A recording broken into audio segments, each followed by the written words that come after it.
age of watchmen, a team of individuals pooling their talents and abilities come together to bring analysis, reaction, and comedy to the fold. This is their chronicle. This is Accounting Arc.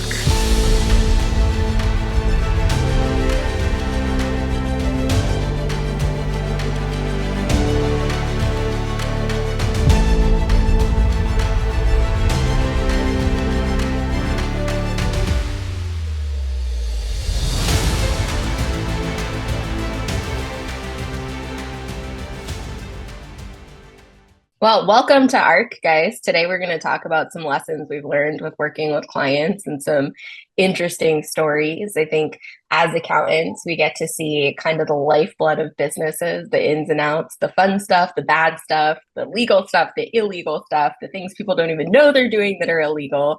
But that's also why we have jobs, right? To help keep them on the straight and narrow and make sure they're complying with all those fun federal and state laws. So guys, I know you guys have a few fun stories to share. So Byron, why don't you jump in? Oh boy. Yeah, definitely. And it's kind of funny as I reflected back thinking about this in preparation.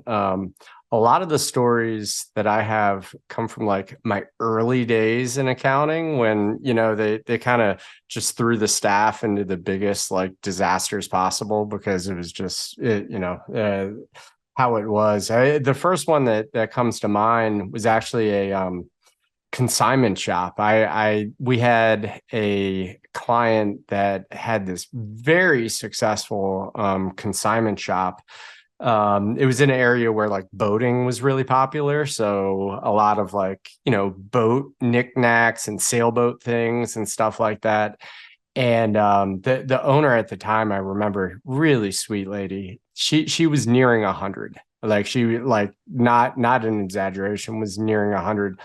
Had never paid sales tax ever. Yeah. And basically my job was to go back in and recreate from, piles and piles of paper records. All like they had records because they actually like were paying people for their consignments and stuff, but it was all just like done on paper and everything else. So I think I had to go back through, it was, more than 5 years of records, basically recreating all of the information so that we could file appropriate sales tax information. And it was just like, I remember that was my first like lesson of like, when it comes to sales tax, like this is one of those things that you just do not, like, if you're going to err, it's going to be on the side of paying too much than not enough, because it was just such a disaster trying to piece together all of that information. And, who knows how close we actually were to the reality. But it was foobarred. It sounds like it. How did you handle that with the owner, though? Did she hire you to do that? Like the firm Yeah, or? she hired the firm to do it. So she was really like upset about it because it was a very big tax bill that they had to pay. And I believe, if I remember right, and this was, decades ago now, but if I remember right, the only reason like she got cornered on it was it got to the point where she couldn't make business decisions because her charter to do business in the state was no longer valid, because she'd been receiving notifications, just throwing them away, ignoring until she couldn't. So, she was helpful in just getting to, the resolution. But yeah, I mean, just the lesson between, keeping good records and then just actually filing sales tax was, it learned a lot there. Yeah, well, it's amazing she stayed in business, because I know that type of, transition for a lot of businesses from, cash under the table, not really taking great records, that shuts them down in a lot of places, especially retail. Yeah, That's where I went too. Yeah, I mean, I don't believe the consignment shop is around any longer. I think after she passed, the family just shut it down. But you know, she had been very successful, so fortunately had the cash to pay it at the time. But yeah, it, it was a disaster. Yeah, the usual story you hear is that they didn't do that, and then the liability is so huge and they can't get out of it because it is a tax liability that they end up having to shut down. Yeah. So Yep. that's good that she was in that situation. I think too, sales tax, that's one of these areas that, especially at the CPA level, often gets ignored because we're more focused usually on state and federal income tax and not looking at the sales tax. And you normally think of sales tax as the bookkeeping side of stuff, which you know, I don't mean to make that lesser, but it's not viewed as one of those elite services, but it's so critical to the lifeblood of a business. Well, and I mean, to back up a little bit, the thing that I also learned from that I reflected on, to your point, Donnie, is we were the tax accountant for this company. So I can remember thinking in my very young days, like, how did we allow this to happen? How did we never ask those questions or look into that information as the CPAs who were, you know, providing tax guidance? I can imagine that she probably had the question, like, why didn't you all ask me about this or help me with this before? Yeah, well, and I think, until the Wayfair came out, a lot of CPA firms kind of ignored sales tax, much to Donnie's Yep. point, and that, that was one of those state and local compliance things that businesses were supposed to do that was never really came up for, the income tax side of it, right? But I do think that firms are taking a very heavy stance on it now, knowing the consequences of ignoring economic nexus and knowing that there are so many opportunities for businesses to fail just surrounding sales tax compliance. Yeah. In fact, I was at a meeting recently with BDO where they had the head of their SALT group, and they said a lot of the projects that they have coming through right now are people going through acquisition, and it's getting held up because in due diligence, the acquiring organization is like, y'all been filing sales tax? And they've seen deals, leave the table because of that. Really? Wow, that's interesting. Yeah, we work with a lot of e-com companies, so frequently we get clients that are multi-state, they're shipping all over the world in a lot of cases, and they have no idea what the tax implications of that are or what it looks like. And half the time they don't even have systems good enough to like figure out how much they have shipped into what state in what year. And so step one is just putting in place systems to track that. And then step two is figuring out where they actually have filing requirements. And then half the time we have to go back to the states and say, hey, so they probably should have filed in prior years. How do we work this out, right? Like, can we anonymously disclose and come to a deal with you and ignore penalties and interest? Or are you going to try and impose that? Because if so, they might just not do business in your state because there's not a ton of enforcement you can do outside of that. Yeah, no doubt. That makes me think too, like the other big difference with the sales tax or just SALT in general is that the burden is on the taxpayer, right? To prove that they either don't have to pay, have an exemption or something. Right. So that paper trail that Byron was mentioning earlier becomes even more important, especially when you're in multi-state commerce. Right. Well, and then states don't really have big enough revenue departments to enforce all of this on out-of-state businesses. So, some of it's just a roll of the dice, right? Are you going to get audited? Yep. And if you do, will you be able to support your position? And of course, we are a registered CPA firm, so we always support all the positions that we take with clients. And of course, they sign engagement letters saying it's their management decisions. We're not responsible, but at the same time, we do a higher level of, due diligence on that with our clients versus, I would say, some of the other CAS firms that are not registered CPA firms, where the risk to them is basically zero, right? Yeah. So, yep. But yeah, it's really fascinating. So Donnie, what are some cool lessons you've learned through client sales? I'll maybe go the opposite direction into some bigger issues, because you guys know that I work a lot on these business transformations. So for me, it's when we're trying to enact this type of really big change with a client, the fail that we saw kind of twice, and both of them are kind of nuanced, was the lack of not executive level buy-in. So both of these situations that I was involved in, the owner or CEO or managing partner, whatever that top title is, was the person actually driving the change. There is definitely the want to change from that lead executive, but the buy-in actually wasn't there with the rest of them. So I actually went into these situations as almost like an advisor. Well, not almost, I was an advisor to the CEOs, helping them think through, okay, this is what is actually involved in the change. These were both large multi-year contracts, because that's what it takes. It's not like quick, hey, we're going to make this transformative change.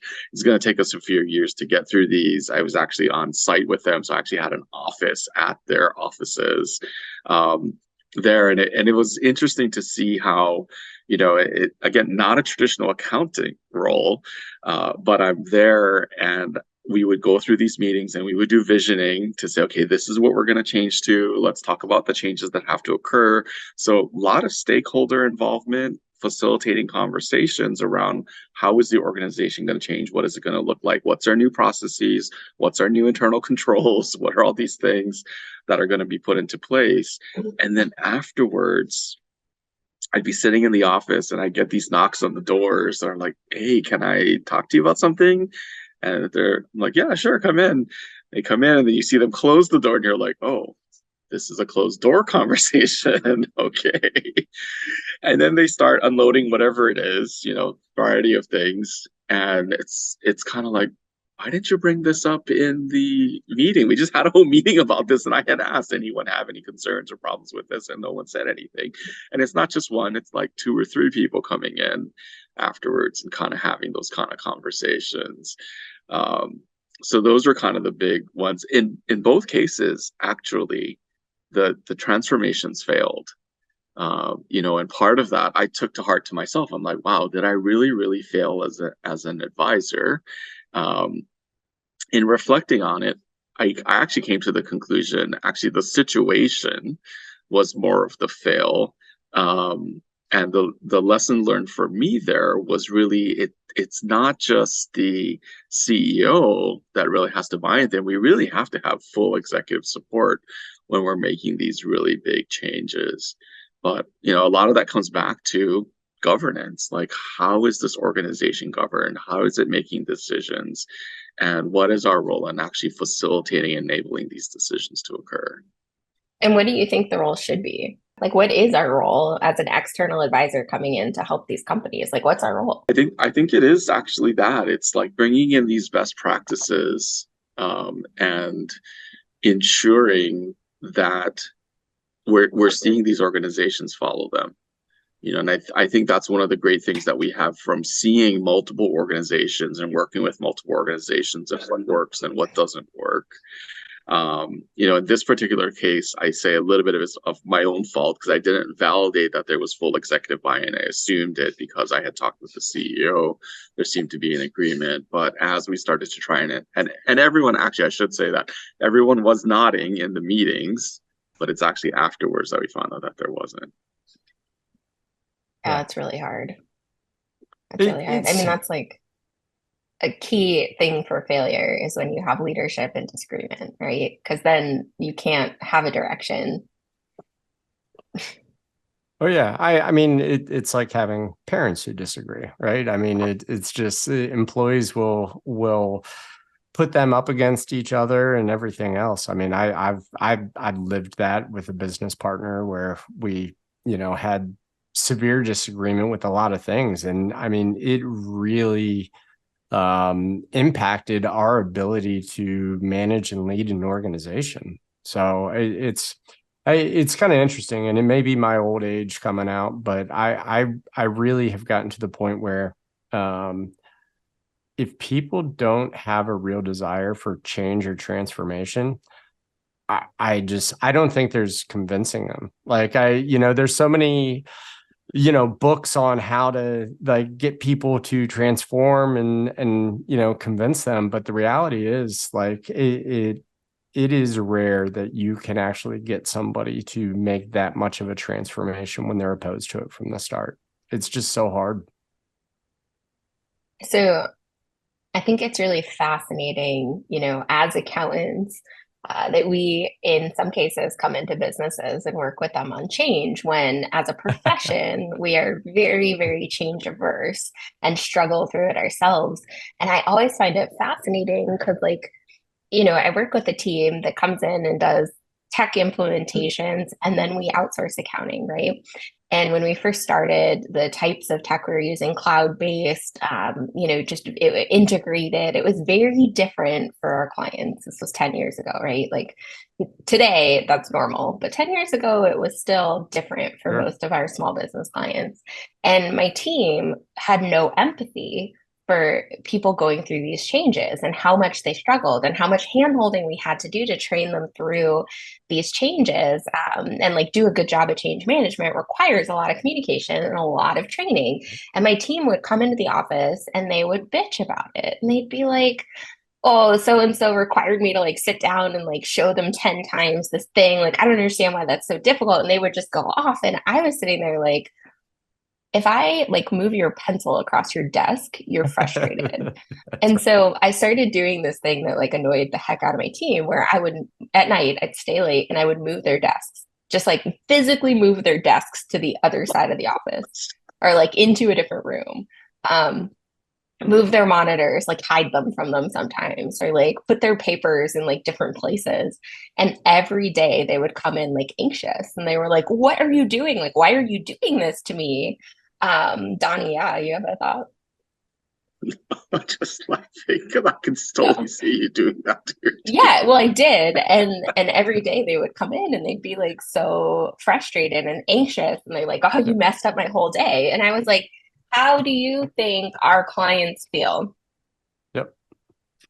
You're moving their papers, you're moving their desks, you're moving everything they've known for 25 years or 30 years, and they're super anxious every morning trying to learn this. So hold their hand, be compassionate, and be a freaking human, guys. Like, Yeah. I think the part of that too, and this is where your example of moving their desks is really good because it's unexpected. So they don't even know. Like if the day before you said, hey guys, tonight I'm going to rearrange this office, they are prepared to see that when they come in. And that's one of the challenges with change management that people struggle with, because they kind of expect people to just blindly accept change because you've said that the change needs to happen, but you really haven't prepared them for, one, why you're going to change, and two, what that change is going to be. It's just like a surprise thing. The pencil has been moved. So we could probably go down the rabbit hole on this stuff, but at the end of the day, though, if people don't want to change, like I've reached the point in my career where I'm like, I'm not fighting people to change. If you don't want to nor change, should you. And I think, we absolutely should do an episode on change management, but to refocus us back onto lessons learned from some, clients. I do think that is one of the lessons I learned pretty early on, though, was that clients need to have that impetus behind them to actually want to do things better, or anything they've messed up in the past is irrelevant, right? And I think like I struggled with that a lot with some of our clients where, we would uncover issues and say, hey, we've discovered this is being done wrong. And they'd be like, yeah, it's not that much money though, so just ignore it. And for me, that's really difficult. Like anyone who knows me personally knows I'm a bit pedantic and I struggle to leave things like almost right, especially when it comes to accounting.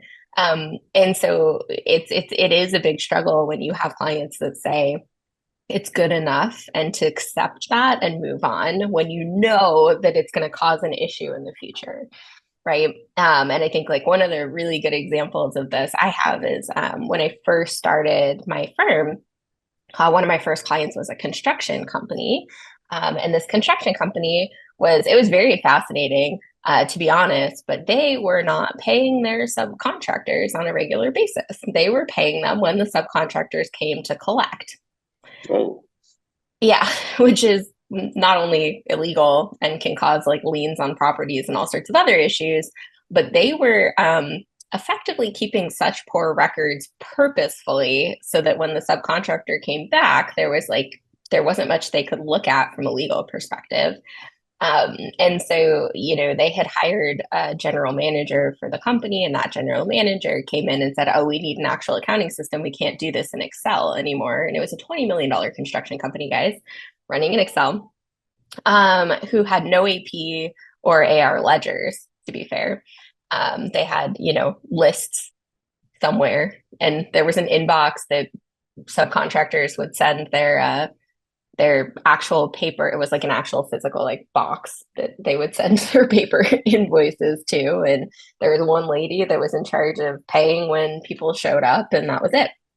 And I brought this up, to clearly the owner and the general manager. And I said, guys, like, you need to track your AP and actually like have a plan for cash flow. And they were like, well, we don't really think we should do that. That doesn't seem like a good idea.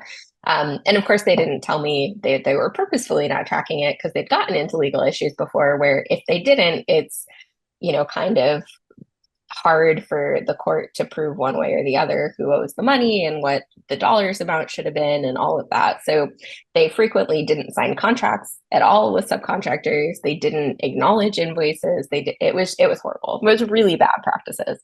And at one point, a subcontractor put a lien on, one of the properties that they were working on, and it was pretty nice, pretty big, and it was a problem. And clearly the owner had a big issue.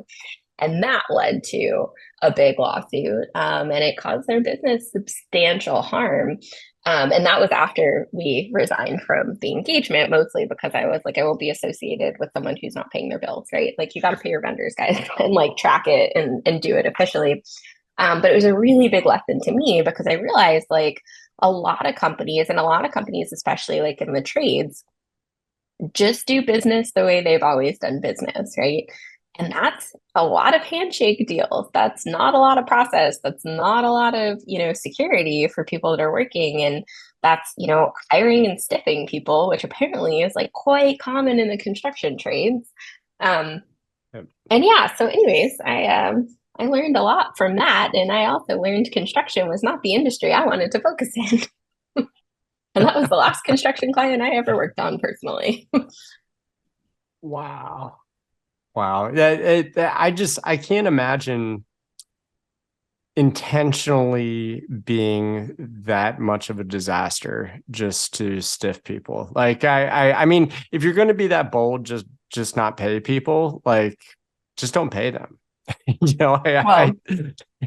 And when they saw the writing on the wall that I was going to leave and not, work with them anymore, they stopped paying us too. Of course. Yeah, which I expected and like planned for. And also, like, I made him sign a contract. I made the owner sign a contract that had like interest on it for unpaid, and it was very enforceable. And like the response was, if you tell anyone I signed this, you better tell them that you brought it back to the meeting. Which of course, like he said in jest, kind of, but that's actually how most of the subcontractors collected. So like, I don't really think it was in jest. Oh yeah, they just intimidated the crap out of the lady that was supposed to be the like gatekeeper of the cash. Well, and that's another really good lesson. And I've seen this firsthand and certainly secondhand in talking to other like firm owners and accountants, that it's fascinating to see businesses that are run just so poorly where people aren't getting paid, and you continue to do business with them, and then you're surprised when they leave and you don't get paid for the work when you've seen it happening right in front of you. And then you're frustrated or angry that you didn't get paid for the work. It's just, you have a front row seat to what is going to happen in the future. So, I either make sure you're your contract is allowing you to get paid accordingly so you don't get stiffed, or, that's probably not a good business to work with. You want to know the other thing I learned from that? When vetting new clients, I look at AP turnover. This is a ratio that is not normally used for anything useful, right? I use this ratio to vet qualification. Yeah. And if their AP turnover is like 90 to 120 days, which is not uncommon, I'm like, yeah, we're not the best fit for you. Actually, some of what you're saying makes me think of, so my very first engagement, this is before I even formed my firm, because this was during college. I think I was either a sophomore or a junior in college, and I was doing bookkeeping on the side. So I had started my own that was actually my first time I started my own firm. And I took on a lawyer as a client to do his bookkeeping for him. And kind of towards what you guys are saying, like once I started going into the book, there's some red flags there on like late payments and other things. But I'm a college kid. I don't know any better. I'm doing my debits and credits and putting everything into, I think we were using Peachtree at the time. Going through that, I even had another friend, college friend. I'm like, hey, they really need someone that can do like their bookkeeping more, and it's more time than I can do. Do you want to just do the bookkeeping piece? So she came in and she did the bookkeeping piece. And I would see some of the stuff this lawyer was doing. I'm like, man, this guy's a little dirty. Like, but if you figure as like, hey, that's part of law, maybe that's what it is. In the end, this guy actually came back and tried to sue me, like a college student, sue me because he paid his taxes late. And I was like, well, one, we're doing the bookkeeping, not the taxes. You should be talking to your tax CPA. But coming back to the whole keeping good paperwork, I had documented that I had sent to their tax CPA. I said, here's the information, let us know what you think the right course of action is for this, to show that I wasn't making the tax decisions. The tax CPA was making the tax decisions. So I actually had sent that back to the lawyer to say, I have proof that I was not the one making these decisions for you. So, and then we didn't get anything. No offense, Donny, but like, what kind of lawyer is going to hire a college student to do their books? Probably, right? Yeah, no. Like, no offense. Like, you're really freaking smart. You're really good. But also, like, back up to that for a second. I'm going to go with not the best lawyer. Oh, wait. You know what? Actually, I'm trying to think how I got I know how I got this now. The lawyer that was actually a referral from the wife of the managing partner of the firm I was working for at the time. Okay. Still questionable. Yeah. I still question that. Not to, say anything about you, but I know what you meant. I run a small business. I'm not hiring a college student to do my books. No. Well, but think about it from the small business standpoint. They don't know any better, right? That's kind of a lot of some of what the other stuff we've been discussing. A lot of times a small business owner doesn't know any better. They don't understand the complexities and the differences. Like, someone's going to do my bookkeeping, someone's going to do my bookkeeping. Well, and even, the technology, I just had a conversation. We have a woman who comes here to do some special training for one of our horses.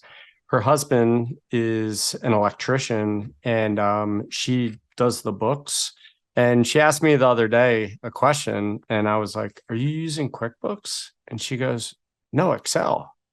And I was like, what, for billing? And she's like, oh yeah, I put everything in Excel and I track everything in Excel. And at the end of the year, I get the bank statements from the bank and I type it all into Excel and I give it to my accountant. And she'd be better off having a college student run it through QuickBooks for them. It's fascinating to me in 2023 that people are operating that way, but they are. It is fascinating. And quite frankly, I think a lot of people just don't know this side of the business, right? Like, they're subject matter experts in what they do. They have no idea about accounting or compliance. And quite frankly, like, I'm a CPA. I had, a dozen years of experience before starting my own business. And also I learned I knew nothing. like between HR laws and different state laws around what gets taxed as with sales tax and what doesn't, because it's different all over the place. And sometimes services do get taxed, which I think is also kind of fascinating. And then even like how to appropriately hire people is difficult, right? When you're crossing state lines, and it creates all sorts of muddiness and messiness. And in the world we live in, like we have international contractors, and trying to figure that out was also kind of a pain in the butt. And then the implications in those countries for the business and what it looks like from filing and a compliance perspective. There's all sorts of like stuff, right? And I don't think you can know everything. And as an accountant, you can't know everything either. And so it's being aware of what questions to ask and how to ask them, and what research you have to do to even get to the point where you can be useful. And I think we have the perfect background for knowing that side of it, right? Like how to ask the questions, what, where to go for the answers, and who we can even call. But I think we get muddied a lot, especially when you look at the small business side of it. Like it's pretty straightforward to go in and do a year-end financial statement audit. All the other stuff gets very messy and can create a lot of issues. So, I try to have compassion for my clients that are messing things up, but not trying to mess things up, and learn from the ones that messed it up so bad that it's hard to unwind. And then of course, like learn from the ones that messed it up purposefully or just are purposefully ignorant. Yeah. And there's also the ones that you attempt to educate, but then they really don't have a desire to hear it, so they're like, and that's what makes it hard to have the compassion for those ones that are just like, they're open to it, but they've just kind of messed up. You get jaded. It's easy, at least for me, to get jaded by those that it's like, you should be like filing sales tax in Virginia. You have more than 200 transactions in a year. And it's just this, no, I don't. Their argument as to tell me what those rules are. So it's a delicate balance with, different types of people. Well, I think a lot Absolutely. of this is coming towards the of ethics in our profession, right? Which is a really important thing, that we're not allowing clients to perpetuate these types of behaviors. It's why, like Liz probably resigned from her engagement, because it's like, I can see where you, business owner, are not being ethical in your practices, and therefore I cannot be associated with you. And I think that's a really important thing that we look at when we take on clients as well. Is this a client that we want to be associated with it? Are they behaving ethically? Are they at least trying to comply with the laws and they understand it? And then, as Byron indicated, when you're in a situation where you tell them, hey, you've got a compliance requirement, you need to follow this, do they actually follow it? Or are they willingly not complying with the law? And then you have to ask yourself, like, hey, is this a client that I can continue to work with? Yeah, absolutely. And I think that that's critical, right? Like asking those questions. And then also, like, clients will tell you what they think you need to hear to do what they want you to do. That's a bit of human nature, right? And so taking the time to think about it from a perspective of, are they telling me what I want to hear, or are they actually doing what I think they need to do? And really, being cognizant of that, because like, I can tell you, we've gotten ourselves into some hot water. I was telling these guys, like, I have some great stories. I can't share them because there's either ongoing lawsuits or I know I will get sued for talking about it, right? But it's insane the stuff that you see when you get in with these small businesses, and like sometimes not even in the door. Like, can I share a prospect story that was really intense?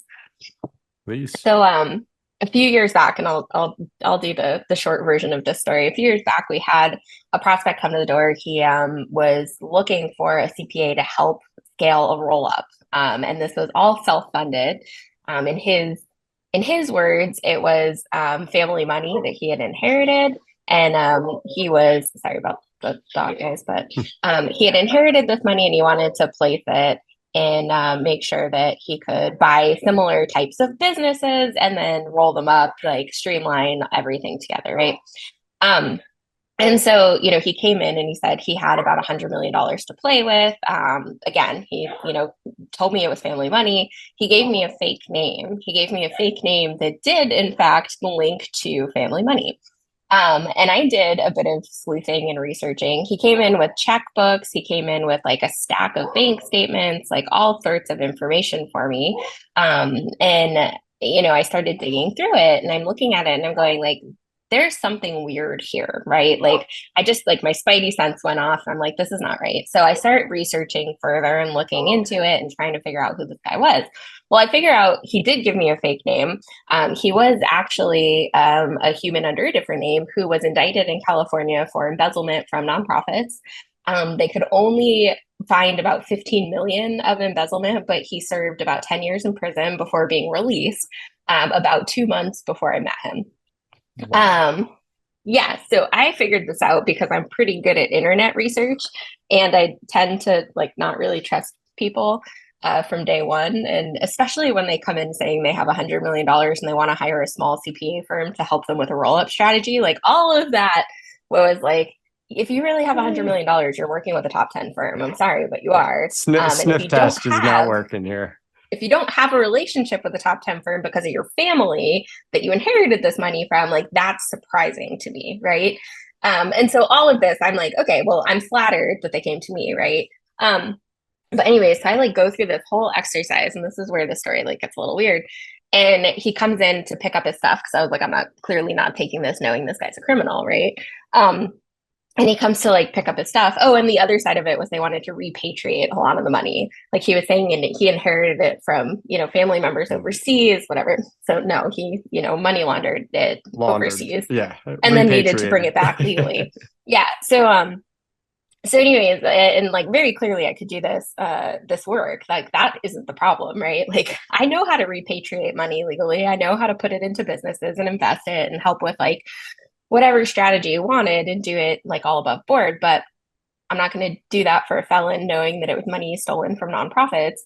And so I like confronted him, and my business partner was like, do not confront him. Just hand his box back, say we're too busy. Just be like, we're over capacity. Like, sorry, we're too small. You need someone bigger. And I was like, yeah, but like, it's really upsetting me like to my core.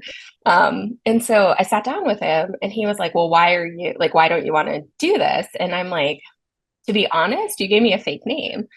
And he was like silent. He's just looking at me like very clearly trying to read the room.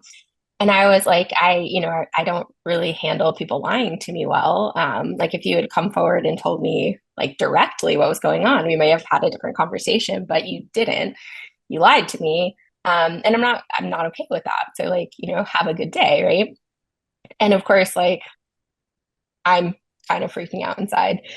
And he like in the midst of this conversation was like, and it had been like 2 months of talking to this person, like back and forth. And like, we had built a really strong relationship from the perspective of like, how do you build this? This guy, freaking brilliant, clearly like embezzling. So brilliant. And then he was like, honestly, Liz, like I've never met someone as smart as you. I really need someone like you in my corner. Like, and he starts flattering me. And I was like, I appreciate that, but like, I think it's time to go. And I'm not even kidding, guys. He got down on one knee with a ring and was like, will you marry me? I will give you as much money as you want. Like, you can do whatever you want for the rest of your life. And I was like, no, like, this is very inappropriate. And also at the time I was married and I'm like, I'm currently married. Like, this is, I, again, flattered, but like, please leave. Like, this is getting awkward and like really hard. And he handed me an envelope and he's like, well, if you ever cash that, I'll know that you're in and I'll find you. Like, walked out the door. It was a check for $1 million. And I was like, what the frick just happened? Like, that was the most intense, like 45 minutes of my life. And of course, like the whole time I'm like, is he gonna like hurt me? Like clearly a felon, That's like what I was thinking in my head. crime. Still. Oh I was Yeah, like, this it was does not sound safe. No, it was not This is safe. like what It was not not. to do, kids. Yeah, well, also, to be fair, I had made sure there were a few other people in the office that day. Like I wasn't Good. alone. And we did have, at that point, a close friend of mine who was an ex-military sniper, and he was in the office, and he was like, when he saw all this going down, he like literally opened the door and was like, let me help you to your car. I was like, oh my gosh, what is happening? It was so awkward. Anyways, I ripped the check up. That was kind of hard. Yeah. But at least I know I can't be bought for $1 million. Like, There you you never go. know until it happens to you, right? Until you have to shred that check. Yeah. Yeah. Like oh my God, it was so crazy, guys. But yeah, so like clearly doing your research and figuring this stuff out before you get in the midst of like Well, repatriating stolen money is probably a good idea. Trust your senses, right? I think that's one of the things that another lesson that, you've heard it so many times where something goes sideways in a deal or a business relationship or something. And you're like, something at the beginning was like picking at me that this wasn't a good idea, but I ignored it, and it's so often there's something to that, so it's some internet sleuthing and maybe really reflecting on what that weird feing is can spare you a lot of heartache. Yeah. Yeah. And I think the biggest takeaway I got from that one, because I had invested a lot of time upfront in this prospect. And I think the biggest takeaway is like, if it sounds too good to be true, it probably is. And at the outset of that, you need to like dig pretty hard and be very skeptical. And, I think like all of the experiences with clients we took, with clients we didn't take, with like this type of, and this is the most extreme story I have, to be fair. I But hope. right, I get myself into some weird situations. Like I can tell you a few from like MJ BizCon, because we work in the cannabis industry a lot. So I got myself into some really bizarre situations working with clients. So like we'll save those for another day though. But this one, I learned like, first off, if somebody's trying to make a personal connection with you over a business idea, there's probably some angle to it. And I also learned that, when you're thinking about taking on clients, especially big ones that are new to the firm or something exciting that would be a growth, they know that. Your clients know that. The prospects know that. They're humans. And a lot of times they're pretty good at reading you, and they're going to try to manipulate for something. In this case, it was like illegal services. In a lot of cases, it's a discounted price, or it's, additional services that maybe you wouldn't normally perform. And it's, when you get excited in those types of prospect meetings, people can tell, and it makes it really hard to get what you're worth, and then also perform on, what you're good at, right? The core of what you should be doing. So if I were to kind of summarize that, that to me comes back to our standards of practice and doing proper client due diligence.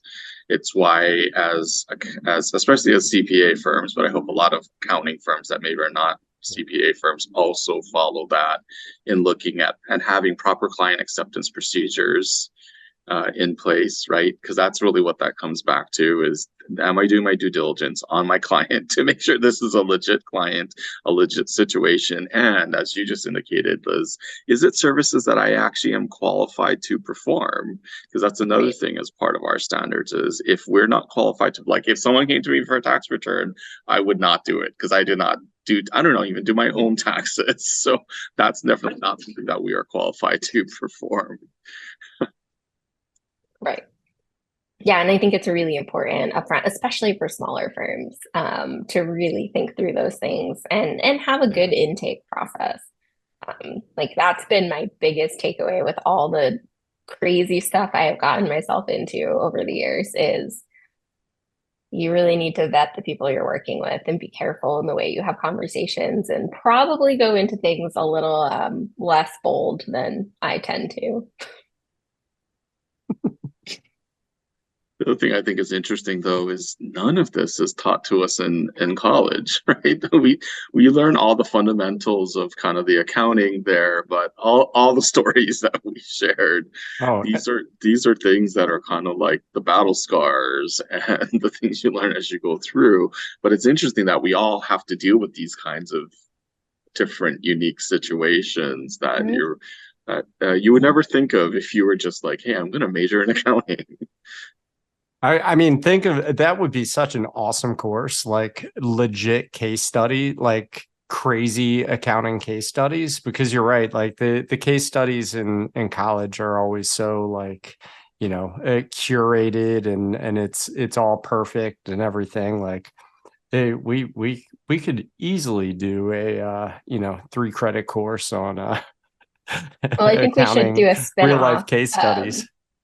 We should do a spin-off podcast called Accounting War Stories and just interview people with crazy stories of stuff that they've done. I think it would be entertaining. Oh, definitely. Definitely. And also like, dependent on industry, right? Like the cannabis stories I could tell you are amazing and ridiculous and absolutely like not okay. And also in cannabis, it's like, okay, whatever, right? But when I tell people in accounting, they're like, oh my God, like how did that happen? Right? It's funny. It's funny. But anyways, I think to wrap today, Donny summarized very well, focusing on making sure you have a good intake process and you're following standards and thinking about this, even if you're not a registered CPA firm. From the perspective of let's make sure that I'm performing services I can and I'm qualified to do and I will do a good job. And these are good, legitimate businesses that want to do the right thing, that have leadership on board for the right type of change and that are focusing moving forward. Let's try and avoid holistically where you have divided leadership or anyone that's not trying to do things for good. If they just don't care, or they really don't care about compliance or legal practices. I think that that's a red flag and a problem. And also don't work with criminals and don't build relationships with them because it gets awkward. Oh my God, Liz, you summarized that so awesome. Thank you so much. That's been fun, Absolutely. guys. It's the ADHD brain. Always. Yeah. Appreciate you guys. We'll look forward to seeing everybody on the next episode. All right. Bye now. Thanks so much. Bye. See y'all.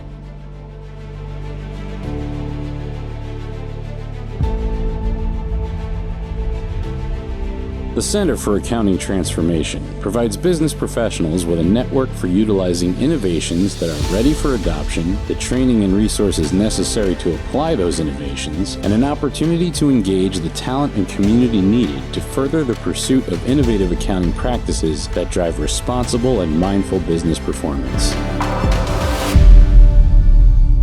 Find out more at our website, www.improvetheworld.net. And if you're interested in sharing your own transformation stories, please contact us there.